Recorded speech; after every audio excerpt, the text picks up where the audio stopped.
হে আমার বন্ধুরা শুনে রেখে দেন,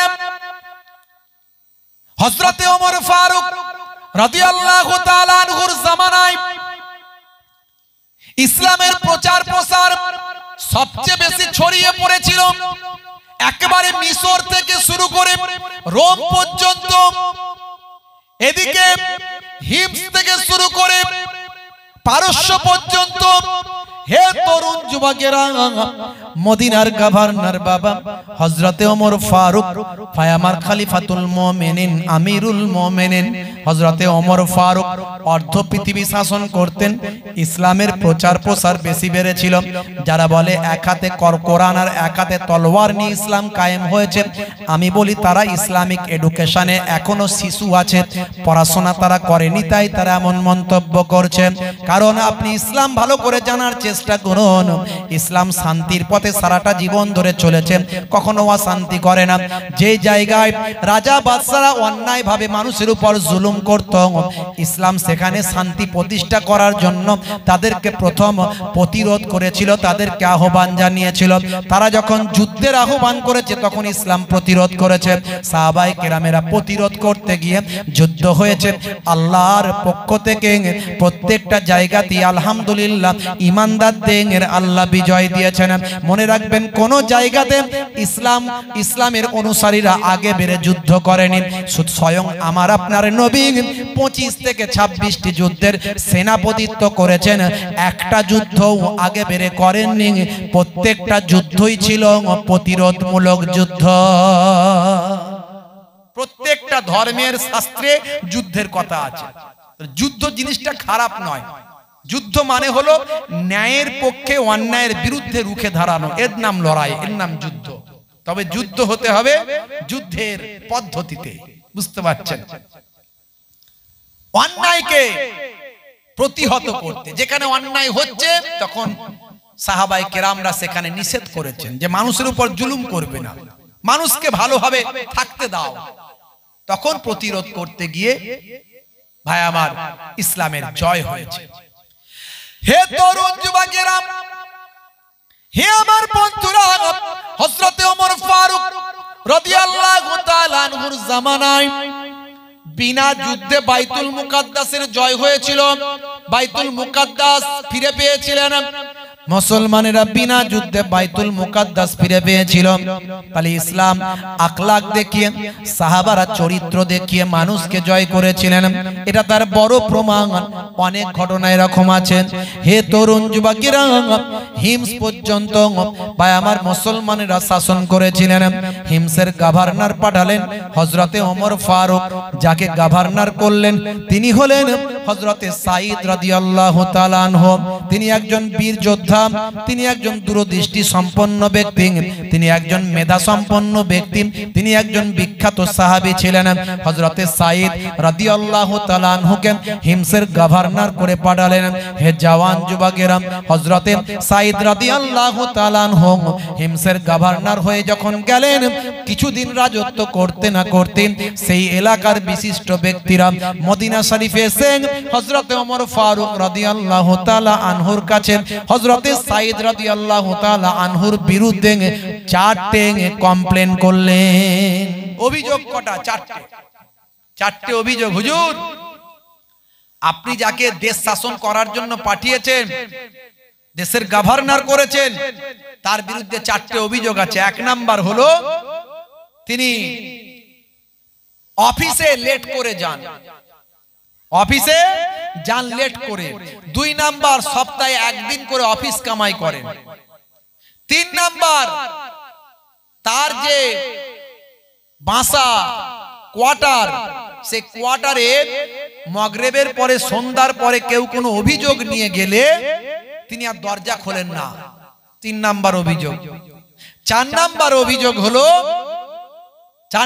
অভিযোগ হলো মাঝে মাঝে গভর্নরের যে আসন, সিংহাসন, সেখানে বসে থাকেন, সেই সিংহাসন থেকে মাটিতে পড়ে গিয়ে অজ্ঞান হয়ে যায়। তো এই রকম লোকের দ্বারাই গভর্নর কি গভর্নরি চালানো যায়, দেশ শাসন করানো যায়? হুজুর আপনি বলুন। হযরতে ওমর ফারুক চিন্তিত হয়ে পড়লেন। এত বড় একজন শক্তিশালী বীর যোদ্ধা, মেধা সম্পন্ন, তীক্ষ্ণ বুদ্ধিধর একজন ব্যক্তিকে গভর্নর করে পাঠানো হলো, আর তার বিরুদ্ধে 4টে অবজেকশন এই মধ্যে পড়ে গেল। বন্ধুরা আমার, তরুণ যুবকেরা আমার, খুবই সংক্ষেপ করে বলবো, হে জওয়ান যুবকেরা, সেই সময় হযরত ওমর ফারুক রাদিয়াল্লাহু তাআলা আনহু হিমসের গভর্নর হযরতে সাঈদ রাদিয়াল্লাহু তাআলা আনহুকে তাড়াতাড়ি ডাক দিলেন, তাড়াতাড়ি খবর করলেন, যাও হযরতে সাঈদ রাদিয়াল্লাহু তাআলা আনহু মদিনা শরীফে এলেন। মদিনা শরীফে মসজিদে নববী থেকে অর্ধ পৃথিবী তিনি শাসন করতেন হযরতে ওমর ফারুক রাদিয়াল্লাহু তাআলা আনহু অর্ধ পৃথিবীর শাসন করতাম। ভাই আমার, সাঈদ রাদিয়াল্লাহু তাআলা আনহু হিমসের গভর্নর তিনি এসে হাজির হলেন।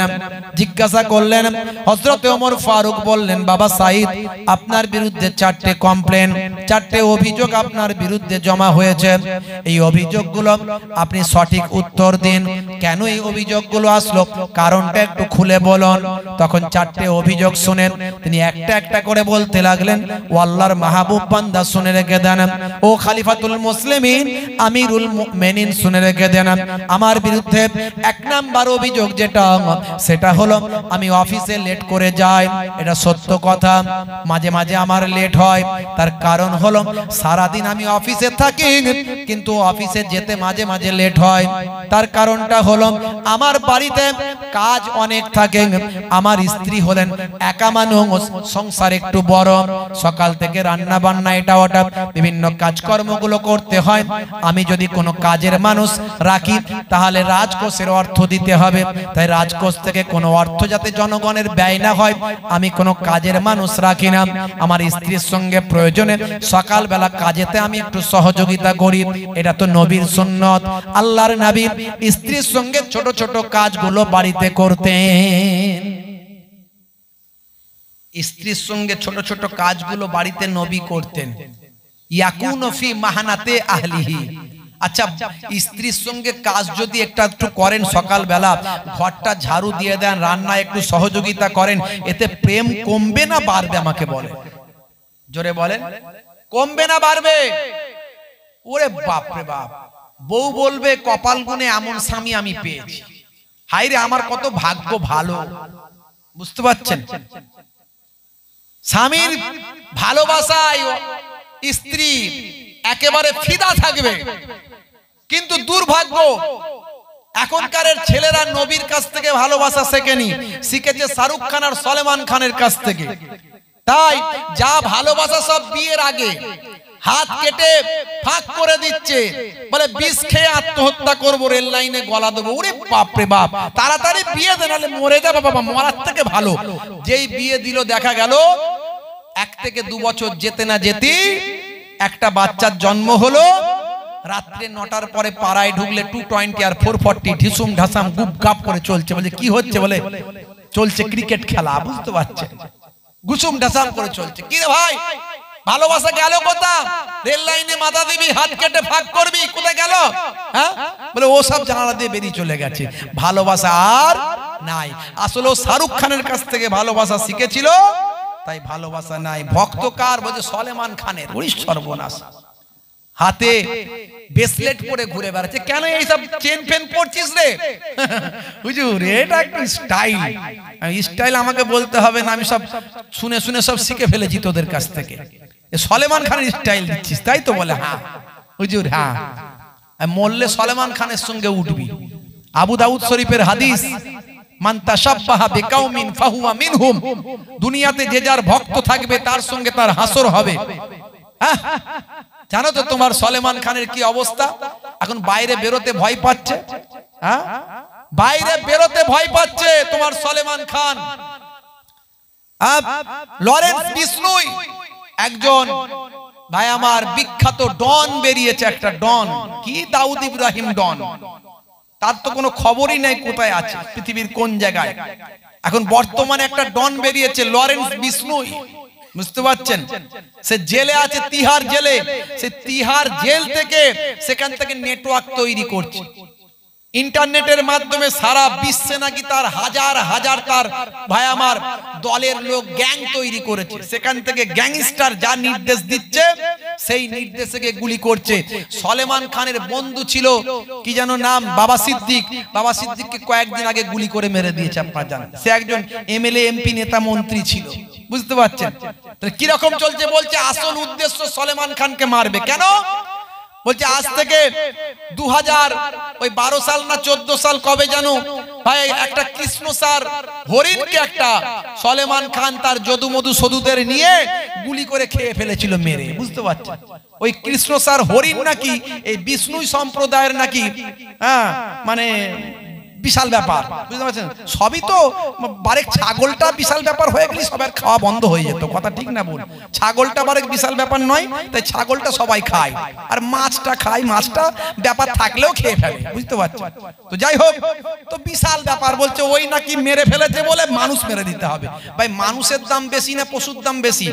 কিছু মানুষ বলবে পশুর দাম বেশি। আমি বলবো তোরা মানে তোদের ব্রেন সব মাথায় মগজ নাই, শুধু গোবর আছে আর গু আছে, আর কিছু নাই। একটা মানুষ কত মানুষের উপকার করতে পারে, কোন মানুষ খারাপ হতে পারে, তার মানে সব মানুষ খারাপ নাকি? তাহলে মানুষের দাম পশুর থেকেও বেশি। মানুষ হলো পৃথিবীর শ্রেষ্ঠ জীব, বুঝতে পারছেন? তো যাই হোক, তো সেই সলেমান খানকে মেরে ফেলার ভয় আছে, মরে যাওয়ার ভয় আছে, সেই জন্য তাকে আষ্টে পিষ্টে এখন পুলিশ, তার বাড়ি ফাড়ি সব চারিদিকে গাড়ি ফাড়ি পুলিশে সবসময় ভর্তি। তো তুমি যার ভক্ত, তার বয়স 60 বছর, সে এখন নায়কে ঘুরে বেড়াচ্ছে, বিয়ে করেনি। আমি সলমান খানের গুণকীর্তন করছিনি, তার ক্যারেক্টার সম্পর্কে জানলে দেখবেন নিকৃষ্ট ক্যারেক্টার। 60 বছর বয়স হয়ে গেছে, এখনো পর্যন্ত বিয়ে শাদী করেনি, অথচ মুসলমানের ছেলে সে সলমান খানের ভক্ত। হাই রে হাই, তার ক্যারেক্টার লুজ ক্যারেক্টার। আর তুমি আমাদের নবীর আখলাককে যদি মেনে চলতে, পৃথিবীর শ্রেষ্ঠ মহাপুরুষ হতে, শ্রেষ্ঠ ব্যক্তি হয়ে যেতে, আমার নবী স্ত্রীর সঙ্গে ছোট ছোট কাজগুলো করেছেন, করতে বলেছেন, এগুলো সুন্নত বলেছেন। ঘরটা মাঝে মাঝে ঝাড়ু দেওয়া নবীর সুন্নত, ভাই আমার বাজারটা মাঝে মাঝে করে নিয়ে আসা নবীর সুন্নত, স্ত্রীর সঙ্গে সহযোগিতা করা নবীর সুন্নত। মনে রাখবেন, ছোট ছোট কাজগুলো, এই কাজগুলো আপনি করতে লজ্জা পাচ্ছেন, এগুলো তো মেয়েদের কাজ। বাবাজি আমার নবীর থেকে বড় বড় সাহেব তো কেউ নাই। ডাক্তার সাহেব, মাস্টার সাহেব, অ্যাডভোকেট সাহেব, হুজুর সাহেব, পীর সাহেব, যে সাহেবই হন না কেন, নবীর থেকে বড় সাহেব পৃথিবীতে কেউ হয়নি আর হবে না। সেই নবী স্ত্রীর সঙ্গে ছোট ছোট কাজগুলো করতেন। হে তরুণ যুবকেরা, হে আমার বন্ধুরা, হে আমার মুরব্বিয়ানেরা, শুনে রেখে দিন বাবা, জেনে রেখে দেন। হে মুসলমান, একটুখানি লক্ষ্য করুন। তরুণ যুবকেরা আমার, মুরব্বিয়ানেরা আমার, শুনে রেখে দিন, জেনে রেখে দেন। মুসলমান একটু লক্ষ্য করুন। কি শুনবেন? একটুখানি ছোট্ট করে বলে দিই, লম্বা চওড়া নয়। কষ্ট হচ্ছে আপনাদের? কষ্ট হচ্ছে? বাপেরা আমার, ইউটিউবার ভাই কথা বলবে না, বাইরে চলে যাবে, বাইরে কথা বলো। বন্ধুরা আমার, তরুণ যুবকেরা আমার, হযরতে সাঈদ রাদিয়াল্লাহু তাআলা আনহু বলেন, ও খলিফাতুল মুসলিমিন, আমিরুল মুমিনিন, আমার বাড়িতে কোনো কাজের মহিলা নাই, কাজের মানুষ আমি রাখি না, কারণ জনগণের অর্থ থেকে তাকে মাইনে দিতে হবে। আমার নবীর সুন্নত হলো বাড়িতে স্ত্রীর সঙ্গে সহযোগিতা করা। তাই মাঝে মাঝে যেদিনে কাজের চাপ বেশি থাকে, সেদিনে আমার স্ত্রীর সঙ্গে কাজের সহযোগিতা করতে গিয়ে সময়টা চলে যায়, এই জন্য একটু দেরি হয়ে যায়। কিন্তু একদিকে যেমন দেরিতে অফিসে পৌঁছাই, অপরদিকে বেশি সময় আমি দিয়ে দিই। যদি এটা আমার জন্য অপরাধ হয়, তাহলে আমার অপরাধ বলে গণ্য করবে না। হযরত ওমর ফারুক বললেন, না না ঠিক আছে, তুমি নবীর সুন্নতকে অনুসরণ করছো, স্ত্রীর সঙ্গে সহযোগিতা করতে গিয়ে একটু লেট হয়ে যায়, এটা কোনো অপরাধ নয়, অন্যদিকে সময় দিয়ে দিচ্ছ, বাস এতেই ঠিক আছে, কোনো সমস্যা নাই, এটা তোমার জন্য কোনো সমস্যা নয়। আচ্ছা বলো, 2 নাম্বার কারণটা বলো, কেন সপ্তাহে একদিন করে অফিস কামাই করো? বলে হুজুর, সারা সপ্তাহ অফিসে ডিউটি দিই, সপ্তাহে একদিন করে কামাই করি, তার কারণ হলো বাড়িতে কাজ থাকে, পোশাক আশাক ধোয়াধুয়ি করি, আমার বেশি পোশাক নাই, বেশি পোশাক আশাক আমি তৈরি করিনি, আমি কয়েকটা মাত্র পোশাক ব্যবহার করি। জুম্মার দিন আছে, নামাজ পড়তে হয়, জুম্মায় যাই, বিভিন্ন রকম কাজ করতে হয়, বাড়ির কাজ থাকে বলে সপ্তাহে একদিন করে কামাই করি। এটা যদি আমার জন্য দোষ মনে করেন তাহলে মাথা পেতে মেনে নেব। হযরত ওমর ফারুক হুজুর বললেন না, 6 দিন তুমি কাজ করো, একদিন অফিস কামাই করো, এটা দোষের নয়। 3 নাম্বার কারণ তুমি বলো, তুমি 3 নাম্বার কারণটা বলো। মাগরিবের পরে যদি কেউ তোমার বাসায় যায়, কেউ তোমার যদি হুজরায় যায়, কেউ তোমার যদি বাংলোয় যায়, তুমি দরজা খোলো না, কারণটা কি? বলে হুজুর সারা দিন জনগণের জন্য সেবা দিন, আর মাগরিব থেকে আমি আমার সন্তানের জন্য সেবা দিই। আল্লাহর নবী বলেছেন, আল্লাহর নবী জানিয়ে দেন বাচ্চাদের শিক্ষার ব্যাপারে, নবী জানিয়ে দিয়েছেন, আল্লাহর নবী বলেছেন তালাবুল ইলমি ফারিদাতুন আলা কুল্লি মুসলিমিনা মুসলিমাত, প্রত্যেকটা মুসলমান নরনারীর জন্য ইলম শিক্ষা করা ফরজ। উতলুবুল ইলমা মিনাল মাহাদি ইলাল লাহাদ, মায়ের কোল থেকে মৃত্যুর কোল পর্যন্ত ইলম শিক্ষা করতে থাকো, শিক্ষার কোনো শেষ নাই। আমি আমার সন্তানদেরকে একটু শিক্ষা দিন। আমার আল্লাহ তাআলা কোরআন মাজিদে বলে দিয়েছেন ইকরা, পড়ো। সেই পড়ার প্রতি একটু জোর দিন। আল্লাহর কোরআন আর রাসূলের হাদিসের জ্ঞানটা যাতে একটু দেওয়া যায়, এই জন্য মাগরিবের পর থেকে দিন। মানুষ সারা দিন জনগণের জন্য আমি কাজ করি, সন্ধ্যার পর থেকে বাচ্চাদের জন্য একটু শিক্ষার ব্যবস্থা করি। সেই সময় যদি কেউ এসে ডিস্টার্ব করে, আমি তখন দরজা খানা খুলি না। হযরতে ওমর ফারুক বলেন তুমি ঠিকই করেছো, সারা দিন ধরে জনগণের সেবা দিয়েছো, আবার সন্ধ্যার পরেও তোমার কাছে কেউ ডিস্টার্ব করতে আসে না। না, তুমি যেটা করো আল্লাহর নবীর নির্দেশ অনুযায়ী করছো, কারণ ইলম শিক্ষা দেওয়া বাচ্চাদের জন্য ফরজ। শুধু তাই নয়, আও তারাকা ওয়ালাদান ইস্তাগফির লাহু বাদা মাউতিহি, নেক সন্তান যদি পৃথিবীর জমিনে একটা রেখে যাও, সেই নেক সন্তানের ওসিলায় বাম্মা কবরে পড়ে পড়ে সাদকায়ে জারিয়া আর সওয়াব পায়। সন্তানকে ইলমে দ্বীন দেবেন, তাই আপনার সন্তানের ওসিলায় আপনি বাম্মা কবরে পড়ে পড়ে সওয়াব পাবেন। হে তরুণ যুবকেরা, হযরত ওমর ফারুক খলিফাতুল মুসলিমিন আমিরুল মুমিনিন সেই সময় বললেন ঠিক আছে, ঠিকই করো তুমি। আচ্ছা 4 নাম্বার তুমি কারণটা, তোমার 4 নাম্বার কজটা তুমি বলো, তোমার বিরুদ্ধে অভিযোগটা খণ্ডন করো। 4 নাম্বার অভিযোগ হলো মারাত্মক অভিযোগ। বাবা সাইদ শুনে রেখে দাও, তোমার বিরুদ্ধে অভিযোগ এসেছে তুমি যখন গভর্নরের চেয়ারে বসে থাকো, তখন মাঝে মাঝে গভর্নরের চেয়ার থেকে জমিনে পড়ে গিয়ে অজ্ঞান হয়ে যাও। কেন এটা হও, কি ব্যাপারটা একটু খুলে বলো। এ কথা শোনার সঙ্গে সঙ্গে হযরতে সাইদ চোখ ভরা পানি, বুক ভরা বেদনা নিয়ে ঝরঝর করে কাঁদতে শুরু করেছে। দরুদ শরীফ আল্লাহুম্মা সাল্লি আলা।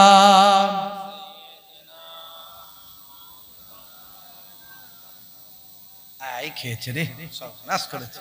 আমি প্রথমেই বললাম ওই জন্য, এখন কি করে হবে? তাহলে আল্লাহুম্মা সাল্লি আলা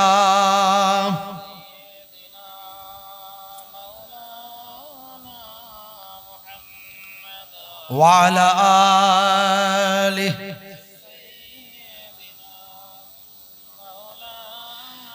হে জওয়ান যুবকেরা, খুবই সংক্ষেপ করে বলি, ছোট করে বলি, বাদ বুঝিয়ে। এমন সময় দেখতে পাওয়া যায় হযরতে সাইদ রাদিয়াল্লাহু তাআলা আনহু চোখ ভরা পানি, বুক ভরা বেদনা নিয়ে বলেন হুজুর কেন অজ্ঞান হয়ে যায়, কেন জমিন থেকে পড়ে যায়, কিভাবে হয়? আমি কিছু জানি না, আমি কিছু বুঝতে পারি না, শুধু এটুকুই জানি আমার একটা পূর্বের ঘটনা মনে পড়ে যায়। সে সময় আমি ঈমানদার ছিলাম না, বিশ্ব নবীর সাহাবী ছিলাম না, দয়ার নবীর শিষ্য ছিলাম না। তখন আমি কুফফারদের নেতা ছিলাম, সরদার ছিলাম। দয়ার নবীর শিষ্যদের সঙ্গে আমাদের একটা লড়াই হয়েছিল। সেই লড়াইয়ে আমি কয়েকজন দয়ার নবীর শিষ্যদের সাহাবীদের বন্দী করেছিলাম। তার মধ্যে একজন সাহাবী ছিলেন, তার তার নাম হলো হযরতে খুবাইব রাদিয়াল্লাহু তাআলা আনহু। সেই হযরতে খুবাইবকে আমি বন্দী করেছিলাম, আমি জেলখানার বন্দী ঘরেতে তাকে রেখেছিলাম। আমার উপর দায়িত্ব ছিল তাকে নবী ভুলিয়ে দেওয়া, আমার উপর দায়িত্ব ছিল তাকে আল্লাহ ভুলিয়ে দেওয়া। এই লড়াইটা আমাদের এই জন্যই হয়েছিল, তাদের সঙ্গে ইসলামের সঙ্গে বেঈমানদের এই লড়াইটা হয়েছিল। আমি তার উপর অনেক জুলুম করলাম। হে খুবাইব, আল্লাহ ভুলে যাও, নবী ছেড়ে দাও, আল্লাহর ওয়াহাদানিয়াত ছেড়ে দাও, আল্লাহর একত্ববাদ ভুলে যাও। আল্লাহ ভুলে গেলে নবী ছেড়ে দিলেন, তোমাকে ছেড়ে দেওয়া হবে, তোমার উপর কোনো কষ্ট দেওয়া হবে না। যত জুলুম করতে লাগলাম, যত আঘাত করতে লাগলাম, যত মারতে লাগলাম, যত কষ্ট দিতে লাগলাম, ততবার খুবাইব আহাদ আহাদ করে আওয়াজ দেয়। যতবার কষ্ট মারি, আঘাত করি, তত আহাদ আহাদ করে আওয়াজ দেয়। মাঝে মাঝে ইয়া রাসূলুল্লাহ বলে চিৎকার করে। হে তরুণ যুবকেরা, শুনে রেখে দিন, হযরতে সাঈদ সেই সময় বলেছিলেন, এইভাবে তাকে আর আল্লাহ ভোলাতে পারলাম না, এইভাবে তাকে আর নবী ভোলাতে পারলাম না, নবীর মুহাব্বত ত্যাগ করাতে পারলাম না, আল্লাহর ওয়াহাদানিয়াত ত্যাগ করাতে পারলাম না। এমন সময় আমরা আলোচনা করলাম, ক্ষুধার্ত রাখবো না খাইয়ে রাখবো। ক্ষুধার্ত রাখলে সে অটোমেটিক আল্লাহ ভুলে যাবেন, নবী ভুলে যাবেন। কয়েকদিন ক্ষুধার্ত অবস্থায় রাখলাম, কয়েকদিন পরে জেলখানার দরজাখানা খুলে চিন্তা করলাম একবার গিয়ে দেখি খুবাইব এখন কি করছে না খেয়ে, সে কি মারা গেল না বেঁচে আছে। এই চিন্তা করে দরজাটা ফাঁক করে যখন রাতের অন্ধকারে গভীর রাত্রিতে দরজাখানা খুলে দেখলাম, একটু উঁকি মেরে যখন দেখলাম, দেখি আল্লাহর গোলাম আল্লাহর ইবাদতে নামাজে মাশগুল আছেন। আমরা তাকে খেতে না দিলেও আল্লাহ তার গোলামের কাছে আঙ্গুরের থোলা পাঠিয়ে দিয়েছে। জোরে হবে না? খলিফা শুনে নিন কথাটা আমার, ছিল এক সাহাবী খুবাইব নাম, যুদ্ধে সে বন্দী হলো মোর হাতেতে, কত জুলুম সইল ঘাত প্রতি ঘাতেতে, যুদ্ধে সে বন্দী হলো মোর হাতেতে, কত জুলুম সইল ঘাত প্রতি ঘাতেতে। একদিন দেখি বন্দী ঘরেতে খোদার কৃপাতে আঙ্গুর খাইছে। জোরে হবে না? জোরে হবে না? জান্নাতি খাবার দুনিয়াতে খাই, জান্নাতি খাবার দুনিয়াতে খাই, তাই দেখে জুলুম আরো বেড়ে যায়। হে তরুণ যুবকেরা, আরো জুলুম বাড়িয়ে দিলাম, অত্যাচার করলাম। যত অত্যাচার করি আহাদ আহাদ বলে, যত অত্যাচার জুলুম কষ্ট দিই, তত ইয়া রাসূলুল্লাহ বলে চিৎকার দেয়। আমরা আলোচনা করে কয়েকদিন পর ঠিক করলাম আর বাঁচিয়ে রাখবো না খুবাইবকে, ফাঁসি কাস্টে ঝুলিয়ে দেব। ফাঁসি কাস্ট তৈরি করা হলো, সুলিতে চড়ানো হবে বাবা। এমন সময় সকালবেলা গিয়ে বললাম, খুবাইব আর তোমাকে বাঁচিয়ে রাখবো না, তোমার জন্য ফাঁসি কাস্ট তৈরি করা হয়েছে, সুলিতে চড়ানো হবে, তোমাকে ফাঁসিতে ঝোলানো হবে। এ কথা শুনে খুবাইব মুচকি হাসতে শুরু করলো। আমি জিজ্ঞাসা করলাম, হে বাবা খুবাইব, হাসো কেন? হাসছো কেন? মৃত্যুর খবর শুনে হাসছো কেন? সে সময় হযরতে খুবাইব বলেছিল, হে বিয়াদব সাঈদ, হে মুশরিক কাফের সাঈদ, তুমি জানো না ঈমানদার যখন মারা যায় আল্লাহর সান্নিধ্য তখন পায়। এ কথা শুনে আমি অবাক হয়ে গিয়েছিলাম যে সাচ্চা যারা ঈমানদার হয় তারা মৃত্যুকে ভয় পায় না। ভাইরা আমার, মধ্যপ্রাচ্যের দিকে তাকিয়ে দেখুন, 50,000 ঈমানদার শহীদ হয়েছে, 50,000। এখনো তারা স্যালেন্ডার করেনি, মাথা নত করেনি, বলছে যত মারবি মার, বাইতুল মুকাদ্দাস আমার। জোরে বলুন সুবহানাল্লাহ। এই হচ্ছে ঈমানের শক্তি। বন্ধুরা আমার, তরুণ যুবকেরা আমার, হে আমার মুরব্বিয়ানেরা, সকাল হয়ে গেল।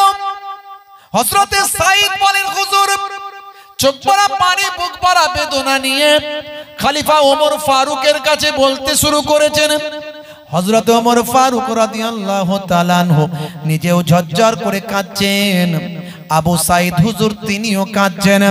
এমন সময় হযরতে সাইদ রাদিয়াল্লাহু তাআলা আনহু কাঁদতে কাঁদতে বলেন, হুজুর শুনুন শুনুন। তারপরে কি ঘটল? সকালবেলা তাকে হযরতে খুবাইবকে নিয়ে যাচ্ছি ফাঁসি কাস্টের দিকে। জিজ্ঞাসা করলাম, খুবাইব তোমার শেষ ইচ্ছা কি জানাও, তোমার শেষ ইচ্ছা কি কিছু আছে? সেই সময় হযরতে খুবাইব বলেছিল, হে সাইদ শুনে রেখে দাও, আমার শেষ দুটো ইচ্ছা।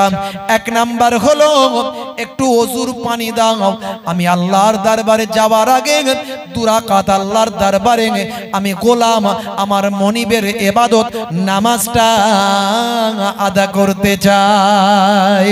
আমার শেষ ইচ্ছা হলো দু রাকাত নামাজ পড়ে আল্লাহর দরবারে যাব। আর একটা ইচ্ছা হলো আমার নবী পাকের কাছে আমার আখেরি সালামটা যেন পৌঁছে যায়। হে তরুণ যুবকেরা, হযরতে সাইদ রাদিয়াল্লাহু তাআলা আনহু ঝরঝর করে কাঁদছেন, এত কান্না কাঁদছেন হুজুরের চোখ দিয়ে পানি গড়িয়ে দাঁড়িয়ে বেয়ে পড়ে যায়। হযরতে খলিফাতুল মুসলিমিন আমিরুল মুমিনিন ঝরঝর করে কাঁদছেন, হে সাইদ তারপর শোনাও। এমন সময় হযরতে সাইদ ঝরঝর করে কাঁদতে কাঁদতে বলে, হুজুর এমন সময় ওযুর পানি দিয়েছিলাম, ওযু করলো আল্লাহর গোলাম, দু রাকাত নামাজ পড়ল, নামাজটা পড়ে নিয়ে ছুটে ছুটে ছুটে ছুটে ছুটে ছুটে ফাঁসি কাস্টের দিকে এগিয়ে যায় আর বলে, আমার নবীর কাছে আমার সালামটা যেন পৌঁছে যায়। ফাঁসি কাস্টে গিয়ে গলাটা যখন লাগিয়ে দেয়, আমি আস্তে আস্তে গিয়ে জিজ্ঞাসা করলাম, হে বাবা খুবাইব এত তাড়াতাড়ি কেন মরতে চাও, মৃত্যুর জন্য কেন এত ব্যস্ত? সে সময় বলেছিল, দীপ্ত কণ্ঠে মুচকি হেসে বলেছিল, জালেম বুঝবি না বুঝবি না, ইমানদার যখন শহীদ হয়ে যায় আল্লাহর জান্নাত তখন দেখতে পায়। জোরে হবে না? আরে জোরে হবে না? অবশেষে তাকে ফাঁসিতে চড়াই, মরার আগে সাবি নামাজ পড়ে নাই। হেসে বলে নবীজির সালাম জানাই, ছুটে গিয়ে ফাঁসি কাটে মাথাটা গলায়। হেসে বলে নবীজির সালাম জানাই, ছুটে গিয়ে ফাঁসি কাটে মাথাটা গলায়। মোরা তখন জিজ্ঞাসিলাম, কেন ছোট ভাই? সে বলে, জান্নাত দেখিতে যে পায়। জোরে হবে না? জোরে হবে না? হযরতে ওমর ফারুক ঝরঝর করে কেঁদে কেঁদে বলেছিলেন, সাইদ সেদিনের কথা মনে পড়ে যায়? বলে, হ্যাঁ হুজুর, আমি আমার চেয়ারে বসেও মাঝে মাঝে আমার সেদিনের কথা মনে পড়ে যায়। সেদিনের কথা মনে পড়ে গেলে আমার চোখ দিয়ে ঝরঝর করে পানি গড়ায়। আমি কাঁদতে কাঁদতে কখন যে বেহুশ হয়ে জমিনে পড়ে যায় আমি নিজে জানি না। আল্লাহর মাহবুব বান্দা খলিফাতুল মুসলিমিন আমিরুল মুমিনিন সে সময় বললেন, সাইদ সেদিন তুমি ছিলে কুফফারদের লিডার, আজ তুমি হলে ঈমানদারদের গভর্নর। সেদিন তুমি ছিলে বেঈমান, আজ তুমি হলে নবীর সাহাবী। হে সাইদ শুনে রেখে দাও, হে সাইদ শুনে রেখে দাও, ইন্নাল ইসলাম ইয়াহদিমু মা কানা ক্বাবলাহু ওয়া ইন্নাল হিজরাতা তাহদিমু মা কানা ক্বাবলাহা ওয়া ইন্নাল হজ্জা ইয়াহদিমু মা কানা ক্বাবলাহু। ইসলাম मिटा देता है अगले गुनाहों को, हज मिटा देता है अगले गुनाहों को, और हिजरत मिटा देता है अगले गुनाहों को। हे साइद সেদিনের কথা আর মনে করো না, এখন তুমি নবীর শিষ্য, সেদিনের কথা ভুলে যাও। আমার আল্লাহ তোমার পূর্বের গুনাহগুলোকে মাফ করে দিয়েছে। ভাইরা আমার, তরুণ যুবকেরা আমার, চিন্তা করুন কেমন নবীকে ভালোবেসেছিল, কেমন নামাজকে প্রতিষ্ঠা করেছিল, কেমন রাসূলের সাহাবী হয়েছিল, কেমন জীবনকে পাল্টে ফেলেছিল। যারা ভাই আমার নারীর সতীত্ব হরণ করত, নবীর আদর্শ পেয়ে তারা নারীর সতীত্বকে রক্ষা করেছিল। যারা খুন খারাপি করত, তারা নবীর আদর্শ পেয়ে খুন খারাপি বন্ধ করেছিল। যারা পরধর্মের প্রতি যাদের সহিষ্ণুতা ছিল না, নবীর আদর্শ পেয়ে তারা পরধর্মকে সহিষ্ণুতা দেখিয়েছিল। আখলাক দিয়ে, চরিত্র দিয়ে, ভালো ব্যবহার দিয়ে সারা বিশ্ব সাহাবায়ে কেরামেরা জয় করেছিল। সেই আখলাক, সেই চরিত্র আমরা হারিয়ে না ফেলি। মিষ্টি কথা বলাও ইবাদত, মুখ ঘুমটা করে রাখবেন না। অনেকে মুখকে বাংলার 5 করে রাখে সব সময়, যাতে লোকে ভয় পায়। এমন ভয়ঙ্কর ভাবে থাকবি লোকে যেন কথা বলার সাহস না পায়। না, সবসময় পোলাইট ভাবে থাকুন, মিষ্টি ব্যবহার করুন, হাসি হাসি চেহারা রাখুন। এই যে হাসি মুখে কথা বলা, মিষ্টি ব্যবহার দেখানো, এটা আমার রাসূলের সুন্নত। হাসি মুখে কথা বললেও ইবাদতের সওয়াব পাবেন। বুঝতে পারছেন বাপেরা আমার, তরুণ যুবকেরা আমার, মুরব্বিয়ানেরা আমার, ইসলামটা নিয়ে একটু পড়াশোনা করতে হবে, একটু গবেষণা করতে হবে, কোরআন মাজিদকে একটু জানতে হবে, রাসূলের সুন্নত আখলাক চরিত্র নবীর জীবনীকে একটু জানতে হবে। এখন মোবাইলে সব আছে বাপ, খালি কোরআনের অ্যাপ নাই। কোরআনের একটা অ্যাপ মোবাইলে নাই। এখন মোবাইলে সব আছে, মুসলমানের ছেলেদের একটা নবীর জীবনী নাই। একটা ছোট্ট নবীর জীবন ডাউনলোড করে নিন, একটা কোরআন মাজিদের বাংলা অনুবাদ সহ একটা কোরআন মাজিদের অ্যাপ ডাউনলোড করে নিন। ফাঁকা টাইম পেলে দোকানে, বাজারে, রাস্তায়, গাড়িতে, বাসে, ট্রেনে একটু বসে বসে পড়ুন, জীবনটা বদলে যাবে, আপনার আখলাক চরিত্রটা পাল্টে যাবে। হে মুসলমান, আজকের আলোচনা থেকে দুটো জিনিস নিয়ে যান, একদিকে হলো নামাজ, একদিকে হলো মুখের দাড়ি। এই দুটো জিনিসকে যদি আপনি কায়েম করতে পারেন, 70 থেকে 80% অন্যায় আপনার কাছ থেকে সরে চলে যাবে। আপনি বলবেন হুজুর আমি দাড়ি রাখলে আমার লজ্জা লাগবে, অনেকে অনেক রকম মন্তব্য করতে পারে। আমি বলবো দাড়ি যদি আমার মতো না রাখতে পারেন, মোহেবুল্লাহ হুসাইনির মতো দাড়ি না রাখতে পারেন, হাসিম আমলার মতো না রাখতে পারেন, ভাই আমার মঈন আলী খানের মতো না রাখতে পারেন, দাড়ি ছোট ছোট রাখুন, ছোট ছোট রাখুন। বিরাট কোহলি, হরভজন সিং, লিওনেল মেসিরা দাড়ি রেখেছে, ছোট ছোট দাড়ি, কিন্তু তাদের দাড়ি ফ্যাশন দাড়ি। আপনার দাড়িটা হবে নবীকে ভালোবেসে সুন্নাতের দাড়ি। জোরে বলুন সুবহানাল্লাহ। দাড়ি ছোট হতে পারে কিন্তু সুন্নাত মনে করে রাখুন। আপনি এই অবস্থায় যদি মারা যান, কবে মারা যাবেন গ্যারান্টি নাই, এই অবস্থায় যদি মৃত্যু হয়, কবরে দেওয়ার পরে মুনকার নাকির ফেরেশতা যখন বলবে মান রব্বুকা, দেখতে পাবে মুখে দাড়ির দেখা, হতে পারে ওই দাড়িটা হবে নাজাতের জারিয়া। দুটো জিনিস নিয়ে যান, নামাজ ছাড়বেন না, মুখের দাড়িটা একটু হলেও রাখুন। ঈমানি শক্তি বেড়ে গেলে তখন অটোমেটিক দাড়ি বড় রেখে দেবেন, এখন অন্তত ছোট হলেও রাখুন। ফতোয়াবাজি করবেন না, অনেকে ফতোয়া দেবে হুজুর ছোট দাড়ি রাখতে বলেছে। Something is better than nothing. নাই মামার চেয়ে কানা মামা ভালো। বাবাজি আমার অন্তত রাখা শুরু করুক, একদিন দাড়ি বড় হয়ে যাবে ইনশাআল্লাহ। বাবা আমার এই দুটো জিনিস আপনাদের কাছে বলে গেলাম। ওয়াজ মানে পরিবর্তন, পরিবর্তনের আলোচনা করলাম। আসুন, ছেলেরা আরজু করেছে আগামী বছর যাতে জান্নাতের বাগানটা আবার হয়, তার জন্য একটুখানি দান তোলার কথা বলেছে, একটু বলতে হবে। 10-এর লাঠি 1-এর বোঝা। এই যে এত সুন্দর কোরআন হাদিসের কথা আলেম ওলামাদের কাছে শুনলেন, আমি টোটা ফোটা জবানে বললাম, যদি ব্যবস্থা না করতে পারতো তাহলে কি হতো? হতো না। এত মানুষের ঈমানকে তাজা কিছু